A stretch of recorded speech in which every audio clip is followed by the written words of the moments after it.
Alors, chers amis, Brouchim Abaïm, c'est un plaisir de vous retrouver. Merci pour cet accueil plus que chaleureux. Ça fait plaisir, mais j'assure que ce n'est pas du tout ni obligatoire ni nécessaire, mais ça fait plaisir, la vérité. Alors, Bezrat Hashem, le cours qu'en d'habitude, on le dédie pour la tzlacha de nos soldats, pour la délivrance de nos captifs.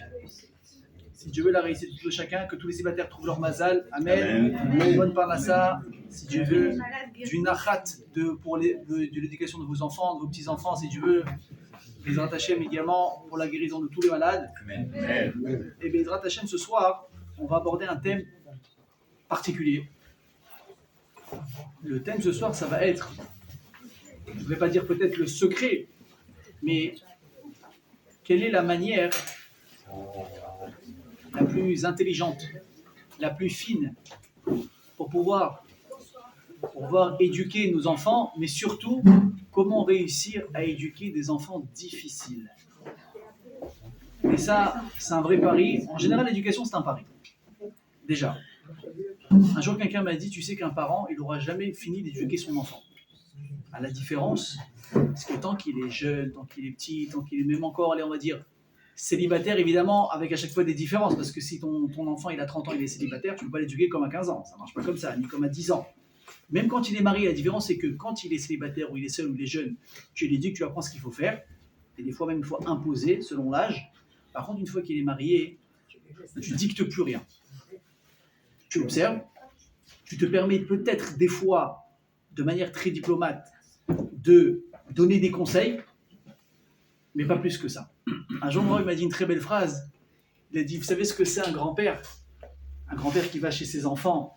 Voilà, il a invité Shabbat, il a invité pour des réceptions, ce qui se passe chez les enfants, etc. Il a dit, il faut arriver avec la bouche fermée et le portefeuille ouvert.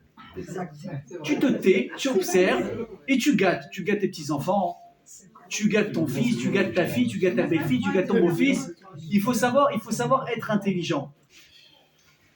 Déjà, quand tu es à la table de Shabbat, c'est un peu compliqué des fois d'assister à des scènes de se taire alors que ça nous concerne, c'est nous, on est là, etc. Alors imaginez quand vous voyez votre beau-fils, votre belle-fille dire quelque chose de déplacé, vraiment avoir un comportement déplacé, etc. Et vous êtes là, vous êtes en train de bouillir sur place, mais tu sais que si tu interviens maintenant, alors tu vas être content parce que tu vas un petit peu te défouler, c'est comme ça qu'il faut faire, etc. Mais tu sais que les répercussions derrière vont être énormes, elles vont être graves, elles vont être compliquées, parce que n'oubliez pas une chose, hein.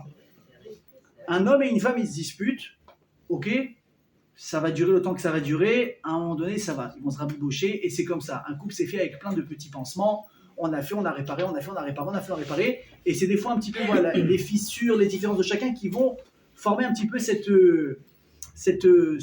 perfection qu'on recherche. Par contre, n'oubliez pas, et c'est pareil pour les frères et sœurs, on se dispute, surtout deux sœurs, deux filles, ça se chamaille, ça truc, deux frères pareil. Ne faites pas l'erreur, en tant que beau-frère, en tant que belle-sœur, d'intervenir. Parce que, encore une fois, eux, ils vont se mettre bien dans un jour, dans 2 jours, dans une semaine. Vous, il va y avoir une trace qui va être restée. Il m'a dit ça, il m'a fait ça. Alors imaginez quand c'est la belle-mère, on va faire. Mais c'est compliqué. C'est compliqué. Donc aujourd'hui, on va pas forcément parler maintenant d'éducation des grands, pas d'éducation des enfants. Mais n'oubliez pas que le code, c'est toujours le même. C'est quoi faire, comment faire et à quel moment. Et surtout aussi de commencer ça le plus tôt possible. Alors, après cette intro intéressante, je vais rentrer dans le vif du sujet. On sait très bien, évidemment, que la dernière bêtise à ne absolument pas faire, dans aucun cas, pour réussir l'éducation de nos enfants, c'est quoi? C'est de faire, évidemment, des différences. C'est la question piège. La question piège d'un enfant qui va voir ses parents, son père ou sa mère. Maman, qu'est-ce que tu préfères le plus de nous tous? Hein? On l'a tous déjà posé, n'est-ce pas? Et bien sûr, la réponse, j'ai pas envie de dire bidon. Bateau, c'est quoi? Je vous aime tous de la même manière. D'accord? Alors, des fois c'est vrai, des fois c'est faux, même déjà, des fois, beaucoup de fois c'est faux, parce que, El Malahasot, on aime nos enfants, ils sont incroyables, mais c'est normal, on ne peut pas dire à nos enfants, mais c'est normal des fois d'avoir une petite faiblesse pour d'une d'entre elles. Pourquoi? Parce qu'ils me ressemblent. Ou bien parce que j'ai entendu un jour, il y a un parent qui m'a dit une phrase extraordinaire, une mère. Elle m'a dit, Dafka, cet enfant, je l'aime plus parce qu'il m'a donné le plus de fil à retordre avec lui.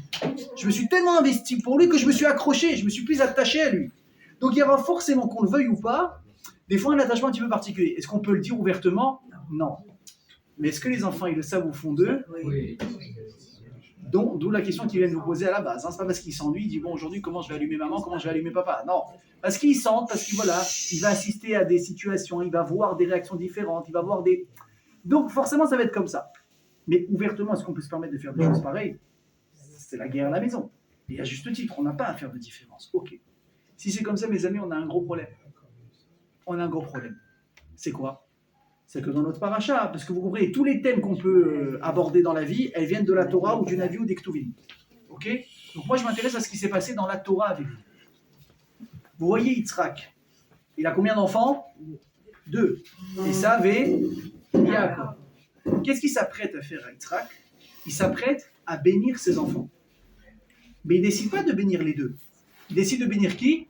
L'aîné, Esav. Et il décide de bénir que Esav. Et tout le monde sait très bien que l'origine de cette démarche, ça va causer un fossé entre Yaakov et Esav, mais terrible. C'est à tel point que Yaakov, après des années, donc venez on fait le calcul ensemble, 20 plus 14, combien ça fait? 34. 34 années après cette histoire de Brachot, Yaakov, il a encore peur de son frère. Mais est-ce que c'est 34 ans? C'est la moitié d'une vie de quelqu'un aujourd'hui. 34 ans! Combien de temps tu peux faire la tête à quelqu'un? Une semaine? Allez, un mois? Allez, un an, c'est un type que tu croises pas tous les jours. Et encore un an, je vous dirais, c'est dur à tirer comme boulet. Hein. Tu te lèves tous les matins, tu penses à quelqu'un, il traverse, ça te fait un truc au ventre. C'est long, un an. Vous imaginez 34 ans? 34 ans comme ça de rage, de rancune, de nerfs. Tu le vois, tu le maudis, tu lui souhaites les pires choses. Au point où il a peur d'être tué par son frère. Et tout ça, c'est quoi l'origine de ça? C'est ces fameuses brachot. Alors on va essayer de comprendre qu'est-ce qui passe par la tête d'Yitzhak. Surtout que remarquez une chose qui est très intéressante, c'est que Yitzhak, c'est le premier depuis que les hommes naissent et meurent, etc., qui va bénir ses enfants. Vous voyez Adam Arishon, avant de mourir, il n'a pas béni ses enfants. Il n'a pas d'enfant. Adam Arishon n'a pas eu d'enfant? Si. Il a eu 3 enfants, Adam Arishon. Bon, il en a perdu un, mais il en est resté 2. Ensuite, on a eu qui? Ensuite, on a eu Noah, qui a eu aussi 3 enfants, etc. Ensuite, on a eu Abraham, qui a eu Yitzhak, qui a eu Ishmaël. Mais si vous regardez, à aucun moment il y a marqué qu'une personne avant de mourir, qu'est-ce qu'elle a fait? Elle dit bon, allez, j'appelle mes enfants et je vais vous bénir. Ça a commencé quand? À partir de qui? À partir d'Yitzhak. Maintenant, qui a suivi derrière aussi? Yaakov. On sait bien qu'en Parashat Vayechi, quand il va quitter ce monde, il va appeler ses enfants, il va les bénir. Mais qu'est-ce qu'il fait Yaakov? Il va tous les bénir. Et même Ephraim et Ménaché, il va les bénir. Mais qu'est-ce qu'il fait Yitzhak? Il dit à Esav, regarde, je suis fatigué, je commence à m'approcher de mes vieux jours, je vais te bénir à toi. Et évidemment, ça fait effet boule de neige. Maintenant, une petite question. Ça, c'est un truc pratique à savoir quand même. C'est pas pour vous foutre l'angoisse, hein, mais c'est bon à savoir. Est-ce que vous savez pourquoi est-ce qu'Yitzhak, il a eu tout à coup, cette envie de bénir son fils? Il a dit, voilà, Iné Anochi Oler Lamout, il a dit, je sens que mes jours commencent à toucher à leur fin. Qu'est-ce qui se passe? Il avait un problème de santé. On savait qu'Yitzhak, il voyait mal, ça oui, c'est un handicap. Mais Chas v'Shalom, il souffrait de problèmes de... Il avait une dialyse, il avait Chas v'Shalom la maladie. C'est pas marqué dans la Torah. Quand est-ce que c'est marqué que quelqu'un était malade? C'est qui le premier dans la Torah, vous le savez? C'est Yaakov. Yaakov, il a marqué, Vayomer le Yosef, Iné Avicha Cholé. D'ailleurs, la Gemara va nous dire que c'est la première fois dans l'histoire où on parle de maladie. Pourquoi? Comme je l'avais dit, je crois que vous l'avez dit il y a 2-3 cours en arrière, que la maladie c'est un cadeau qui a été donné à l'homme. Malheureusement, des fois ça se passe mieux, des fois mal, mais pour que l'homme commence à sentir que fais tes chouvas, parce que le compteur il va bientôt s'arrêter. Ok, la première fois qu'on voit Cholé, c'est Yaakov. Donc Yitzhak, on ne parle pas de maladie. Pourquoi d'un coup Yitzhak il commence à être comme ça angoissé? Tu viens, mais je te fais une bracha, je sens que mes jours ils sont là. Vous savez pourquoi? Et pourquoi on parle pas de maladie rare? Hein? Parce que la maladie est arrivée dans le monde uniquement à partir de Yaakov. Hein? Non, ça s'appelle pas une maladie. Une maladie, c'est vraiment quand tu sens que tu commences à faiblir physiquement. Pas un handicap, c'est pas pareil. Ok? Est-ce que vous savez pourquoi est-ce que Yitzhak il a eu peur? Alors déjà, est-ce que vous savez combien de temps ont vécu les Havot? Vous savez ou pas? Hein? Regardez. Abraham Avinu, il a vécu 175 ans. Yitzhak, il a vécu combien de temps? 180 ans. Et Yaakov, c'est lui qui a vécu le moins de tous. 134, si je ne me trompe pas de tête. Je peux vérifier, j'ai mes notes ici, je vais vous dire tout de suite. Yaakov, il a vécu 147. 147 ans. Ok? Pourquoi est-ce que Yitzhak il a peur? Quel âge il a Yitzhak au moment de l'histoire de Brachot? Il a exactement 123 ans. La Gemara nous dit qu'une personne, elle doit s'inquiéter quand elle va rentrer dans les 5 années qui ont précédé l'âge de décès de ses parents.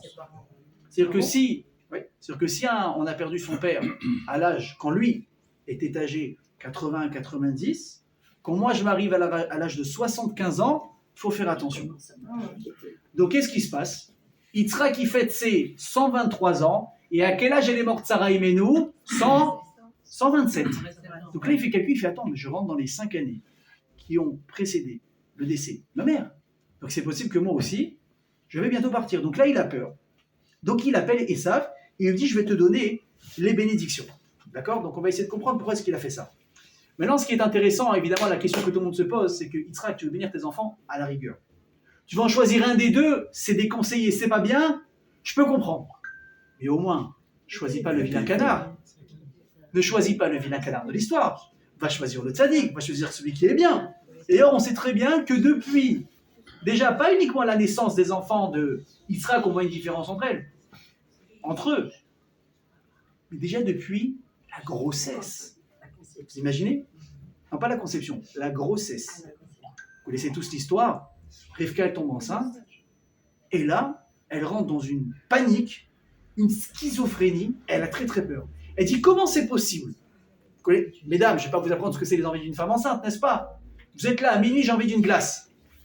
L'autre, il est mort de sa journée de travail, il est déjà comateux depuis 21h30, il lui dit je veux une glace. Maintenant, tu sais que le supermarché, il est à 12 minutes à pied, et il est minuit, et elle sait que c'est ouvert 24 heures sur 24. Donc tu es mort. Tu n'as aucune possibilité d'éviter la corvée. Et tu es comme ça, maintenant, il dit comment c'est possible que quand je passe devant un magasin de glace caché la méadrine ou un bon resto viande, j'ai envie, et quand je passe à côté d'un truc avec du halouf, du cochon, un burger, cheeseburger, taref la méadrine, j'ai les mêmes envies qui me prennent. Comment c'est possible que quand je passe devant une synagogue, j'ai envie d'écouter un cours de Torah un lundi soir, et quand je passe devant une église un dimanche, j'ai la même envie d'aller assister à la messe? Il y a un problème. Je deviens folle. Qu'est-ce qui se passe? Et donc, qu'est-ce qu'elle va faire? Elle va aller passer la première échographie du monde, et elle va aller voir donc Shem et Ever, donc les grands Talmidei Chachamim, donc Shem qui a été le fils un petit peu tzaddik de Noach, qui a vécu énormément de temps, il a un Yichut Yamim extraordinaire, et elle va lui poser la question, comment fait-nous aujourd'hui? Rabbi, j'ai un problème, qu'est-ce qui se passe? Éclairez-moi, pourquoi j'ai ci, pourquoi j'ai ça? Et là, entre guillemets, Shem, il va la rassurer. Il va lui dire, non, t'en fais pas. Tu n'as pas un genou à l'intérieur, où un coup il veut du bien, un coup il veut du mal, mais en fait, t'en as deux. Un qui va être tzaddik, et l'autre qui va être rachat. Bon, t'imagines pas la bonne nouvelle. Tu sais que ton gosse, il est pas fou, mais t'as quand même un rachat à l'intérieur. Qu'on le veuille ou pas, on dit, ok, j'accepte les règles du jeu. Et là, qu'est-ce qui se passe? Quand les enfants y naissent, déjà à l'origine, à la naissance, on voit qu'ils sont très différents. D'ailleurs, c'est intéressant parce que samedi après-midi, quand j'ai lu la Torah, je me suis posé une question. Je me suis dit, vous imaginez quand Esav il est né? Vous savez comment il est né? Il est né roux. Ça veut dire qu'il est né boguer. Il avait déjà un corps développé. Il avait des cheveux, il était poilu et tout trucs. Je crois même, si je ne me trompe pas, Moudraj dit qu'il avait même des dents, si je ne me trompe pas. Je veux dire, il était vraiment avancé. Et quand il est né, qu'est-ce qu'il y a marqué dans la Torah? Qui l'a nommé Esav? C'est pas Yitzhak et Rivka. Il est marqué Vaikreou Shemo Esav. Rachid dit, les gens autour ont appelé Esav Esav. Pourquoi? Parce que Minachon Asoui, il est déjà fait. Et j'ai demandé au Rav qui était à côté de moi, je lui ai dit, effectivement, Rabbi, vous imaginez aujourd'hui un enfant né, d'accord? Et c'est le staff médical qui va décider du nom qu'on va donner au gosse. Mais la mère, en plus avec les hormones qui est là, elle prend la machine qui est à côté, bam, elle lui colle la tête dessus. Vous avez vu l'affaire du siècle que c'est chez nous pour choisir le prénom? Maman. Et encore une fois, c'est le père et la mère qui parlent. Je dois faire cavode à mon père. Non, moi je dois faire cavode à mon grand-père. Mais c'était l'année dernière. Ah maman, ça fait des histoires. Et là tu arrives à l'abri, après il y a les vexations. Et ça, encore une fois, c'est les parents qui décident. Mais non, c'est qu'est-ce qu'on te dit? Non, c'est le voisinage. C'est les voisins qui sont venus, ils ont dit on va l'appeler comme ça. J'ai dit, qu'est-ce qui s'est passé? J'ai dit, vous imaginez ça qui va se passer aujourd'hui ou pas, nickel? Ça n'existe pas. Ça n'existe pas. Dire comme ça, c'est une affaire, n'est-ce pas ou pas? Qu'est-ce qu'il me dit? Une réponse extraordinaire. C'est pas le cours de ce soir, mais c'est un petit bonus. Il me dit, dès là, tu vois la Mahala de Yitzhak. Le niveau de Yitzhak. Il dit, attends, Ça veut dire quoi? Ils l'ont appelé Esav. Si les gens sont venus et ont tous dit Esav, c'est que c'est Akadosh Baruch Hu qui veut. Yitzhak, il était complètement annulé devant le Ratson d'Akadosh Baruch Hu. Il dit, moi je me laisse porter, t'as compris, moi je n'existe pas. Hachem, tu décides comme ça, je suis. Mais nous, est-ce qu'on est capable de ce niveau? Donc, pas du tout, il fonctionne comme ça. Vous savez, BMS, si vous saviez comment ça fait du bien de faire ce que je vais vous dire maintenant. D'ailleurs, hier, j'ai eu le mérite, et je vous fais participer à cette mitzvah, d'être sur le tombeau de Shmuel Hanavi, le prophète Samuel qui est enterré à Jérusalem. J'ai prié là-bas. Vous n'étiez pas présent, j'ai prié pour vous. De rien, c'est gratuit, c'est avec plaisir. Mais j'ai demandé à Kadosh Baruch Hu, des fois je fais des petites conditions bizarres avec lui. Je lui ai dit, Hachem, pas tout le monde a l'occasion de venir ici. Alors viens, on fait un deal, toi et moi. En plus, j'ai passé un long moment là-bas. Je dis, Bézant Hachem, à tous ceux à qui je vais raconter que j'étais là-bas, qu'eux aussi ils aient le mérite, comme s'ils étaient là, et les prières qu'ils vont faire, ça passe. Merci. Sympa ou pas? Hein? Oui. Pas mal. Mais pas mal, Bézant Hachem. Rapide. Hein? Pour vous dire quoi? Pour vous dire que quand j'étais là-bas, j'ai fait une prière à Hachem, j'ai dit, aide-moi à une chose, c'est être capable d'accepter tes décisions. C'est très difficile. Des fois, tu as un rendez-vous d'affaires. Tu dois conclure un accord, et tu penses dans ta tête qu'est-ce que je vais dire, qu'est-ce que je vais dire, est-ce que j'accepte, est-ce que je fais ci, est-ce que je fais ça, ça prend la tête.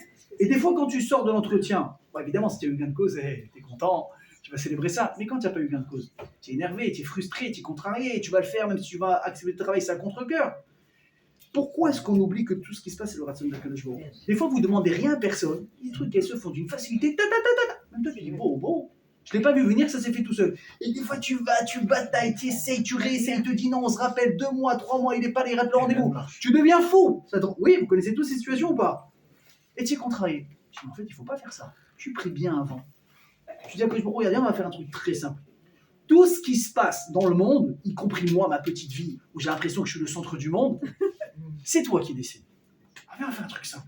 Donne-moi simplement la force d'être capable d'accepter qu'il va se passer ce qu'il faut qu'il soit bien pour moi qu'il se passe. Nekuda, j'ai réglé. Tu sors de là-bas, tu t'assois en entretien, mais tu t'en fous de ce qui se passe.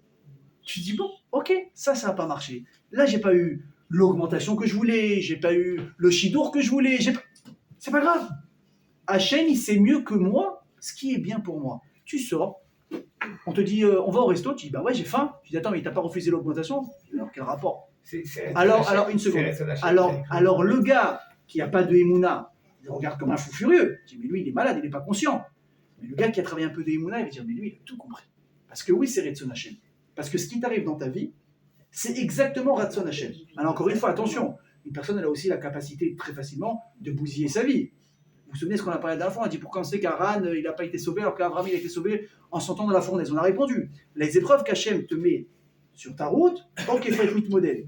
Mais personne t'a dit de te mettre dans la galère. Tu vas pas voir ton boss maintenant. Bon, tu ne m'augmentes pas maintenant d'1 million, je démissionne. Et je t'arrive, toi. Je vais dire, dis-moi, je t'ai jamais demandé de faire un truc comme ça, calme-toi. Quand il y a des trucs qui font partie de la routine, là, il faut que tu comprennes que, je vais vous dire, c'est beaucoup plus difficile de trouver Hachem dans les détails que dans les grandes choses. Vous entendez ce que je vous dis ou pas? Ça veut dire, demain, tu batailles, tu as réussi à mettre un truc extraordinaire. Tu dis, ah, la vérité, j'ai réussi, mais c'est vrai que si Hachem n'a pas été là, j'aurais pas réussi. Très bien. Mais quand c'est des détails, je vous dis une bêtise.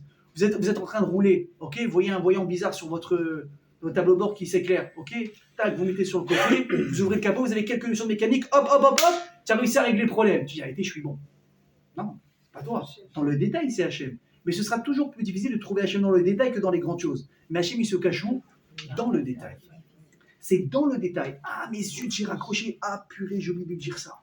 Vous connaissez ça ou pas? Aïe, j'ai oublié de dire ça. Purée, le client m'a posé la question sur le moment, j'ai pas réfléchi. Si je lui avais dit ça, ce serait passé. Le détail. Et tu vas essayer de me rappeler, un message. Je vous ai moi, plusieurs fois, ça m'est arrivé ce genre de choses. J'ai oublié de dire de trucs. En plus, maintenant, le pire, c'est quoi avec WhatsApp? C'est que tu as l'option modification du message. Oh, maman. Horrible. Cette option, elle est horrible. Et moi, des fois, je suis en train de faire ça. Tu ne vas pas retoucher le message. Tu ne retouches pas le message. Essaye de travailler comme ça. Et des fois, ça passe tout seul. Tu dis, c'est incroyable. Alors, si tu as modifié le message, tu vas dire quoi? Heureusement que tu as la dernière phrase. Je vais rajouter. Mais si tu l'as laissé comme elle est et que ça passe, c'est quoi la preuve? Ratson Hachem. Et ça, c'est un détail. Mais hyper important. Ok? On reprend. Donc, qu'est-ce qui se passe? Vaïkréou chez moi Esav. Ils ont appelé Esav. On a compris pourquoi. Jacob aussi né. On voit, lui, il est normal, on l'appelle Jacob. Et là, il commence à grandir. Tout de suite, on se rend compte qu'ils ont deux caractères hyper différents. Un, ce qui l'intéresse, c'est, on va l'appeler aujourd'hui grossièrement un rat de bibliothèque. Il est au Beth Midrash, il est religieux, il vient à savoir Torah, Torah, Torah, Torah, Torah, Torah, Torah. L'autre, alors, encore une fois, au début, on a l'impression qu'ils sont pareils, parce qu'on sait qu'ils sont Vaïgdelu Haneharim. Quand ils ont grandi, on a vu la différence, c'est-à-dire à l'âge de 13 ans. Okay, mais jusqu'à 13 ans, les deux, ils allaient à l'école, ils mettaient la kippa, ils avaient les petites péotes, ils priaient à côté de leur papa Shabbat à la synagogue, on a l'impression que c'est deux princes, deux petites sadikim. Dès qu'on arrive à 13 ans, ils commencent un petit peu à prendre leur caractère, leur marque, hop, on voit que les caractères, ils changent énormément. Ok? Qu'est-ce qui devient Esav, elle nous dit la Torah? Ish Tsaïd. Ça devient un chasseur. Vous savez que la chasse pour la chasse, c'est peut-être la mida la plus cruelle qui existe. La Torah n'autorise pas la chasse, c'est un qu'on soit d'accord. On l'autorise quoi? La shrita. Tu vas prendre un animal dans un seul but, c'est quoi? C'est de faire la shrita de la manière, on l'avait déjà expliqué dans un cours, je ne vais pas revenir maintenant, de la manière qu'il fait le moins souffrir l'animal, et c'est prouvé, et moi en tant que chokret, je peux vous dire, je me suis aussi renseigné là-dessus, c'est prouvé que l'animal ne souffre le moins possible à travers la shrita que toutes les autres morts, vous pouvez leur faire, qu'une balle dans la tête, qu'un étourdissement, etc., c'est faux. La shrita, c'est le meilleur moyen. Si vous voulez, après le cours, si vous avez des questions, on en parlera, et d'ailleurs, je vous invite à, pour ceux qui ont des questions et qui veulent approfondir, je vous invite à regarder ce qu'a écrit le Rav Zamir Cohen dans les livres La Révolution au sujet de la Shrita. Tout est expliqué, tout est détaillé. C'est magnifique, ça va répondre à énormément de vos questions. D'accord? Il devient un chasseur. Vous savez qu'à l'époque, c'était un sport, la chasse. Et les riches, les aristocrates, qu'est-ce qu'ils faisaient? Ouais, la chasse. Mais qu'est-ce que tu fais? Tu tues pour tuer. Tu prends la tête, tu vas l'accrocher, tu vas dépecer. Pas le droit de faire ça. C'est de la cruauté. Nous, la seule chose qu'on a le droit, c'est quoi? C'est tuer pour manger. Pas tous les animaux. Uniquement ceux qui sont autorisés. Et il y a une manière de le faire qu'on a dit la shrita. Donc Esav, il a une cruauté énorme en lui. Yaakov, c'est exactement l'inverse. Yaakov, ishtam shevolim. Ni je veux t'embêter, ni je veux de mal à personne. Laisse-moi étudier ma Torah, et tout va bien se passer. Et qu'est-ce qu'il fait? Et il sera à l'âge de... Quand ses enfants, ils ont... Vous savez quel âge ils avaient, les enfants? 64 ans. Quand Yitzhak, il en a 123, il leur dit, il appelle Esav, il lui dit, viens, je vais te faire une bracha. Attends, Yitzhak, tu sais pas c'est qui Esav? Alors qu'est-ce que dit la Torah? Yitzhak Ohev et Esav, on voit qu'il tsaïd befiv, parce qu'encore de lui, il chassait Yitzhak avec sa bouche, Esav. C'est quoi, Cyril? Il lui a tourné la tête, il s'est fait passer pour un tzaddik. Il lui demandait des détails de la papa, comment est-ce qu'on prélève la dîme sur le sel, sur la paille, sur des choses où on sait qu'on n'a pas besoin de prélever ce genre de choses. Il dit, mon fils, c'est pas un tzaddik, c'est un chassid, il cherche des khumrot, il est incroyable, on lui dit de faire ça, il veut faire ça. Maintenant ça marche sur nous, mes amis. Mais pas sur Yitzhak. Vous savez, c'est qui Yitzhak? Alors, on a dit tout à l'heure que peut-être qu'il n'avait pas vu ce qui se passait parce qu'on sait qu'Yitzhak était aveugle. Pourquoi Yitzhak était aveugle? Il y a deux explications dans la Gemara. La première, qui est extraordinaire aussi, bon, les deux sont extraordinaires, c'est que quand Sarah a quitté la maison de Abimelech, le Melech Pelishtim, il lui a fait une sorte de bracha qui faisait allusion aux yeux. La Gemara va dire que c'est une malédiction en parlant des yeux qui va arriver dans Yitzhak qui va perdre la vue. C'est ça que la Gemara va dire attention aux bénédictions, aux malédictions des gens autour de toi, même les plus simples, parce que tu ne sais jamais quel impact ça peut avoir sur ta vie. Donc je vous invite évidemment pas à vous maudire, mais quand vous vous croisez comme ça, souhaitez-vous des bonnes choses, vous ne pouvez pas savoir quel pouvoir vous avez dans la bouche. Soit de malédiction, mais évidemment dans le bon côté, de bénédiction. Il y a un autre très beau pirouche qui dit que quand est-ce qu'Yitzhak a perdu la vue, c'est fou. C'est pendant la Kedat Yitzhak, où les malachim, ils ont assisté à ça, ils ont eu du mal à tenir. Hachem, comment tu demandes à un père de sacrifier son fils? Oui, il était en train de faire le geste de... Mais Abraham, il pensait qu'il devait aller jusqu'au bout. Hein. Et Yitzhak, il était prêt à ce que son père aille jusqu'au bout. Et là, quand il est comme ça, les anges ont pleuré. Les anges ont pleuré, ont versé des larmes. Et les larmes des anges qui ont coulé sont arrivées de quoi? Dans les yeux de Yitzhak. Et ça l'a aveuglé. C'est incroyable ce que je vous dis. Donc peut-être du fait que Yitzhak était aveugle, il n'a pas réussi à discerner qui était qui. J'ai raconté une histoire, je crois que je vous l'ai déjà racontée il y a longtemps, mais elle est extra. C'est une histoire avec Baba Salé. Baba Salé était dans son salon. Bon, il avait toujours une personne qui était avec lui en train de l'aider. Et il lui dit, s'il te plaît, va dans le frigidaire et tu m'amènes le poisson qu'il y a dans le frigo. Je veux le manger. Alors le gars il dit, ok, pas de problème. Il va, il ouvre le frigidaire, il regarde comme ça, il n'y a pas de poisson. Il ferme le frigo. Et là, il lui dit, Sidi, tu cherches, mais il n'y a pas. Il regarde, il lui dit, je te dis qu'il y a du poisson au frigidaire. Bon, alors tu discutes pas avec Baba Salé. C'est Henri Benatal. Le mec, il repart. Il cherche, il regarde. Il dit non, je sais pas, ça a dû être mangé par quelqu'un. Les restants, vous connaissez les restants de Shabbat où tu fais la fine bouche vendredi soir, mais dimanche matin, tu es hyper content de les trouver. Ça vous dit quelque chose ou pas? Il dit bon, ça se trouve, il y a quelqu'un qui est le plus rapide qui est passé, il a ouvert le tupperware, il a fini, il n'y a plus rien à gratter. Donc il lui dit, Baba Salé, c'est grave, mais il n'y a plus rien. Troisième fois, qu'est-ce qu'il dit Baba Salé? Je te dis qu'il y a du poisson au frigidaire. Maintenant, il voit la tête de B de l'autre. Il lui dit, dans le frigidaire, dernière étagère, au fond, il y a un sachet bleu. Le poisson, il est dedans. Le type, il va là-bas, il ouvre le frigo, et donc il regarde, on l'a dit, on est à combien d'étapes? Troisième fois qu'il regarde le frigidaire. Et là, il cherche, dernière étagère, et il voit le petit sachet bleu avec le poisson dedans. Il ne sait pas où se mettre, il revient avec le sachet, non, Baba Salé, il ne crie pas, mais il rigole. Non seulement il rigole, il sourit, il lui pose une question qui est terrible. Il lui dit, comment c'est possible? Moi, je lui dis le mot, il n'a pas dit, Dba, que tu es. Devant le frigo, tu ne vois pas. Moi, avec 3 murs qui me séparent de la cuisine sur mon fauteuil, je vois le poisson. Comment c'est possible? La réponse, les tzadikim, à force de nettoyer, c'est même pas nettoyer, de purifier leur neshama avec des mitzvot, avec des sruyot, en ne salissant avec aucune avéra, rien, surtout en faisant attention à l'heure. À leurs yeux, je vous ai déjà dit, c'est quoi les yeux? Ce sont les fenêtres de la neshama. Pourquoi? Parce que où est-ce qu'elle siège la neshama dans le corps humain? Dans la tête. Je sais qu'on croit toujours que c'est ici, mais non. La neshama, elle est là dans la tête. Donc si elle est là, c'est quoi qui va impacter directement la neshama? C'est ce qu'on voit. Donc les yeux sont les fenêtres de la neshama. Ok? Donc un tzaddik qui fait très attention à ses yeux, vous savez ce qui se passe? C'est que c'est la neshama qui prend quelque part possession du corps de la personne, mais les yeux, ils sont plus bloqués par la matière. Voilà, loin, très loin. Il n'y a pas de mur qui va les déranger. C'est la neshama qui voit. Donc qu'est-ce qui se passe? C'est qu'on voit avec nos yeux. C'est limité par le physique et la matière.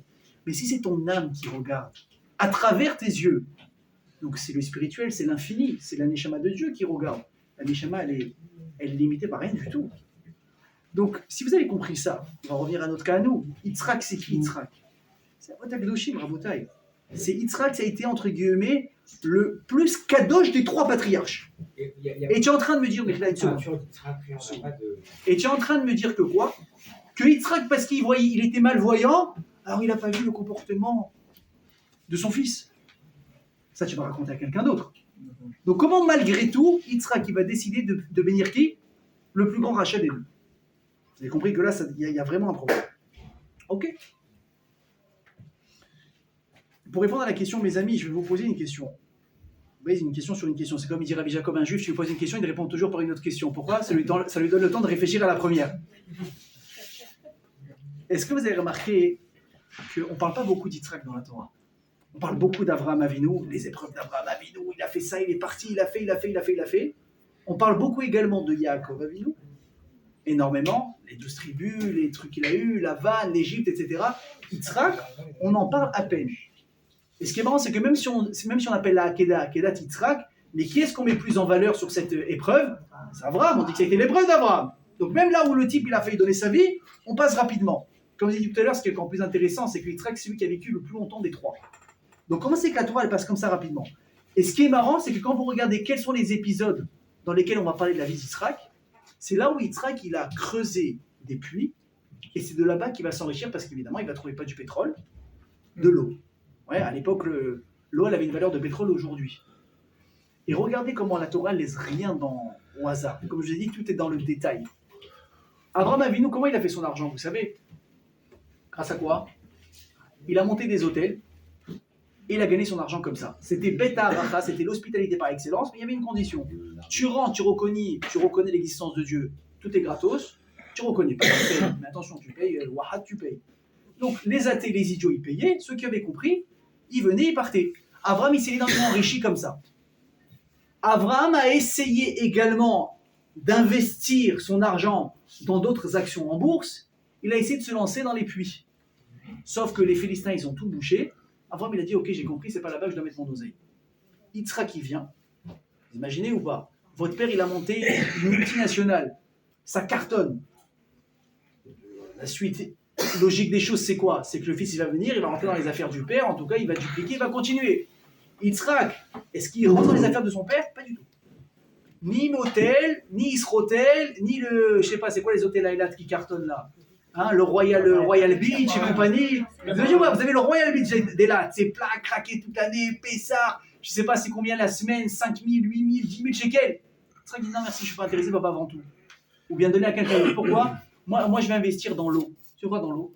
Tu vas acheter des jet skis? Je dis non papa, je vais creuser des puits. Et ce qui est fou c'est que Yitzhak lui, il creuse. Hachem donné sa bracha là-dedans. Pourquoi est-ce que Yitzhak ne continue pas dans le business de son père? Alors vous allez me dire quel rapport avec la paracha? Vous allez voir qu'il y a des messages secrets, même la mentalité des Havot, elle se traduit à travers leurs actes. C'est incroyable. Alors écoutez bien ce que ça veut dire. Il faut comprendre que Yitzhak et Abraham, évidemment comme n'importe quelle personne, sont des personnes très différentes. Vous n'avez même pas idée à quel point ils sont différents. Et pour vous donner la fois la réponse, je vais vous raconter une histoire. Un jour, c'est fou ce que je vais vous dire. C'est une yeshiva et c'est une vraie histoire qui est arrivée. Il y a une yeshiva à New York. Ok? Vous savez ce que c'est une yeshiva, n'est-ce pas? C'est quoi une yeshiva? C'est vous avez des centaines et des centaines de tzadikim qui ont renoncé à beaucoup de choses dans la vie pour vouer leur vie à la Torah. Donc évidemment, ça va devenir l'élite plus quand ils vont réussir à s'accomplir. Mais la moindre des choses qu'on attend d'eux, c'est que le minimum vital, évidemment, bah, ils vont le faire. Tu lui demandes est-ce que tu manges cachère? Bah, évidemment. Est-ce que tu portes des habits de chatnès, du lin et la laine? Évidemment que non. Tu mets tes fouilles. Est-ce que tu fais Shabbat? La question ne se pose pas. Et pourtant. Voilà qu'un jour, il y a un Rosh Yeshiva qui commence à entendre des bruits, des rumeurs sur un élève de la yeshiva. Que quoi? Pas qu'il ne se lève pas à la tfila. C'est pas qu'il est en retard au seder. C'est pas qu'il sort un peu trop Shabbat. C'est qu'il y en a qui disent qu'il est Mechalel Shabbat. C'est pas possible. Et là, pourtant, un jour, il se rend compte que ce garçon, il sort de la yeshiva vendredi soir, et quand il rentre, il a une odeur de tabac très forte sur lui. Et là, il fait son enquête. Le garçon, il s'avère qu'il fume pendant Shabbat. Vous imaginez le drame ou pas? On parle d'un Bachor Yeshiva. Qu'est-ce qui s'est passé dans sa tête? Ok? J'ouvre une parenthèse que je vais refermer tout de suite derrière parce que c'est pas le sujet. Mes amis, même quand vous assistez à des scènes comme ça, il faut être très fort. Vous savez, je vais vous dire, un Rosh Yeshiva, je peux vous dire, c'est peut-être un des métiers, parce que c'est un métier, les plus difficiles au monde. Vous avez une responsabilité éducative sur des jeunes en pleine crise d'adolescence, de recherche de même, où je dois aller dans ma vie, est-ce que je fais c'est bien, qui je suis, où je dois aller. Et si jamais le gosse, parce que c'est des gosses même s'ils ont 20 ans, tu le gères mal, tu l'orientes mal, tu te comportes mal avec lui, c'est pas uniquement lui que tu as détruit, c'est sa future vie qu'il aurait pu construire en fonction de la Torah et tout. Et tu peux... Combien de fois moi j'ai vu des gens que j'ai fréquentés qui ont été écœurés parce que dans leur vie ils ont fait des mauvaises rencontres et les gens au lieu de les construire ils ont cassé. Pourquoi? Parce que malheureusement tu peux pas te déclarer ni directeur ni éducateur quand toi-même quand tu comprends rien à ça. Ça je dis c'est un vrai rôle et ça s'arrête pas. Après demain le gosse il se marie, il a 22 ans, il rentre dans un collège, il va voir qui va le gérer, un roche collège, mais ça s'arrête pas. Là maintenant le garçon il a des défis différents, il a une femme, il a des enfants, il a des difficultés financières. Si tu es là pour le soutenir et le construire, tu sais qui peut devenir grâce à toi un géant. Maintenant je parle pas forcément de Torah, quelqu'un de construit. Mais si tu le casses la tête comme ça tout le temps, qu'est-ce qui va se passer? Ça va être une catastrophe. Vous savez quoi, je vous raconte une histoire dans une histoire. Elle est magnifique cette histoire. Un jour il y a quelqu'un au collège qui était sérieux normalement, et là il commençait à avoir des absences. Au début c'était écarté, ensuite ça commençait à de plus rapprocher. Il est en retard, il vient pas, il est en retard, il vient pas, 2 jours de suite il vient pas, il revient, il s'endort sur la table, il n'est pas sérieux. Alors vous avez ce qu'on appelle le macaque, c'est celui qui est là pour faire attention aux détails. Mais malheureusement il a le mauvais rôle, c'est toujours lui qui critique, qui truc. Il va voir le Rosh Yeshiva, il dit tu sais celui-là là, j'ai remarqué il est là, il n'est pas là machin, tac, taille un peu. Fais-lui sauter la paye, enlève-lui la moitié, il va comprendre, qu'est-ce que ça veut dire venir en retard, ta. Le type, il a laissé parler, il dit, je vais faire mieux. Je vais lui parler. Ah, ça paraît logique, mais je vous dis, l'intelligence, c'est pas donné à tout le monde. Très bien, il appelle l'avraire en question, il dit, comment ça va, mon tzaddik? Hop, ça va, grâce à Dieu, tout va bien, tu es sûr? Ouais. Tu regarde, je te connais. Ça fait déjà quelques temps maintenant que tu es chez nous. Tu as toujours été un exemple de présence, de suivi, de sérieux. Qu'est-ce qui se passe? Non, tout va bien, machin. Mais le type, comme il est intelligent, il cherche à connaître vraiment la vérité et le bien-être de l'autre. Il ne se laisse pas endormir par ses belles paroles. Il va creuser un petit peu, et là, sans prévenir, la vraie, le garçon, il explose en larmes. Qu'est-ce qui se passe? Qu'est-ce qui se passe? C'est quoi l'iceberg qui est caché derrière cette... Il lui dit, Rabbi, ça fait quelques mois, on a découvert une maladie grave à ma femme. Elle est hospitalisée. Les enfants, je dois les gérer tout seul. Elle ne peut plus travailler, donc on n'a plus d'argent. Je suis en train de m'endetter. J'ai même pas d'argent pour payer les soins de ma femme. Et je ne sais pas comment je suis en train de m'en sortir. Vous imaginez ce qu'il lui balance d'un coup comme ça? Je dis, pourquoi tu m'en as pas parlé? Pourquoi? Par honte, par gêne. Je ne veux pas passer pour un misquin, je ne veux pas demander de l'argent. J'ai une dignité, j'aime pas pleurer misère. Bref, lui dit, tu as bien fait de m'en parler. Il prend son téléphone. Il appelle les gens qui ont l'habitude de soutenir le collège. Je suis désolé de vous appeler hors temps de campagne, mais il y a une mise à particulière, il raconte le cas. Quoi? Bien sûr, miskin, sadique, tac, tac, tac, tac, tout le monde se met un petit peu. Il rassemble les gens, il appelle la vraie, il dit, regarde, déjà ça, c'est pour payer les soins de ta femme, tu en as pour le temps qu'il faut. Ça, c'est pour remplir le frigo parce qu'il n'y a plus rien. Ça, c'est pour acheter des habits aux enfants. Ça, c'est pour payer une babysitter. Tac, tac, tac, tac. En une semaine, il lui a réglé. En un mois, sa femme, elle est sortie de l'hôpital. Les gosses, ils étaient normaux. Il y avait de quoi manger. La babysitter, elle aidait. Le mois d'après, on voit la vraie, il est là. 9h moins 5, il est déjà au collège. Oh, tiens, l'autre idiot. Il va voir le Rosh Yeshiva. Le Rosh Kollel, il lui dit, ah, tu lui as donné, hein, tu as vu comment ça a marché? Il dit, je lui ai donné. Il dit, tu sais ce que je lui ai donné? Je lui ai donné une oreille attentive. Il dit, toi, tu peux prendre des affaires et tu peux partir, par contre. Vous comprenez, c'est quoi la responsabilité d'un dirigeant? Maintenant, des gens comme ça, je peux vous dire, ça ne court pas forcément les rues. Il faut prier, je peux vous dire, quand vous envoyez vos enfants dans des écoles, dans des yeshivot, dans des lycées, où vous voulez, priez pour que votre enfant il tombe sur un bon professeur. Quelqu'un qui va chercher à lui donner du bien, pas uniquement du savoir, pas uniquement être marche ou crève.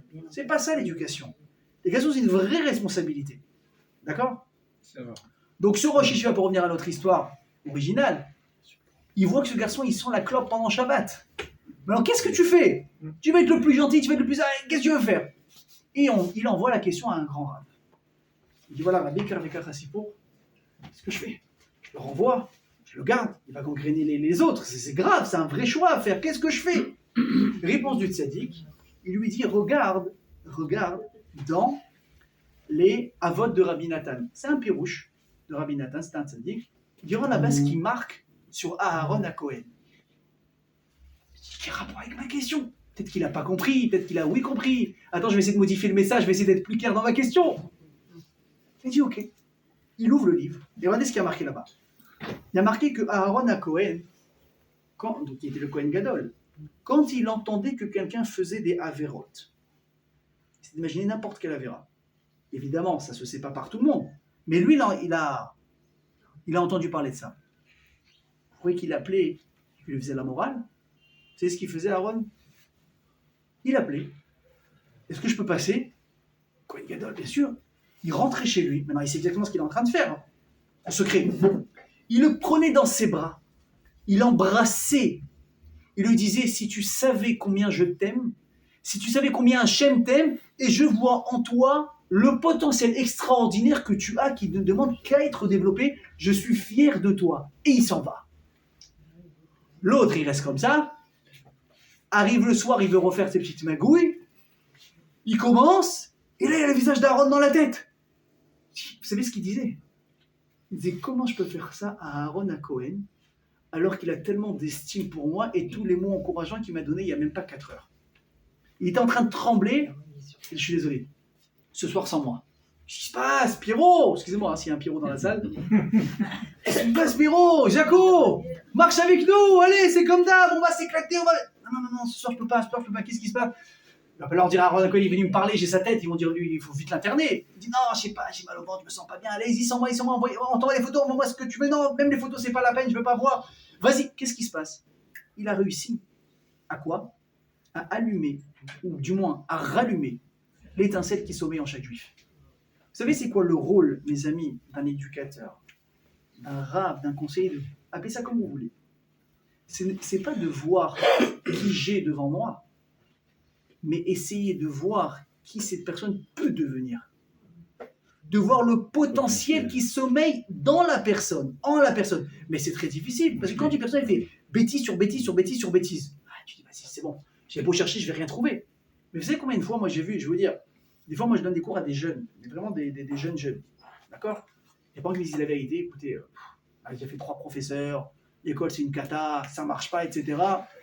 Bon, je dis, écoutez, moi, je ne suis pas un faiseur de miracles. Hein. Si le gosse, c'est un cas, ça va s'arrêter là. Et pourtant, je t'assure avec le gosse. Il est poli, il est bien éduqué, il a des manières. Donc déjà, tu dis, bon, déjà, on a fait la majorité du travail. Parce qu'au cas où vous ne le saurez pas, l'éducation, elle ne se fait pas à l'école. Hein. C'est à la maison. Il y a des fois, des parents eux-mêmes, ils ne sont pas éduqués, ils sont encore ados à 40 ans, donc ils n'ont pas envie d'éduquer, ils n'ont pas les nerfs, ils ne savent pas éduquer, donc ils laissent le sale boulot aux autres. Sauf que les profs, ce n'est pas des parents, c'est des profs. Ils vont s'investir, mais il y a une limite.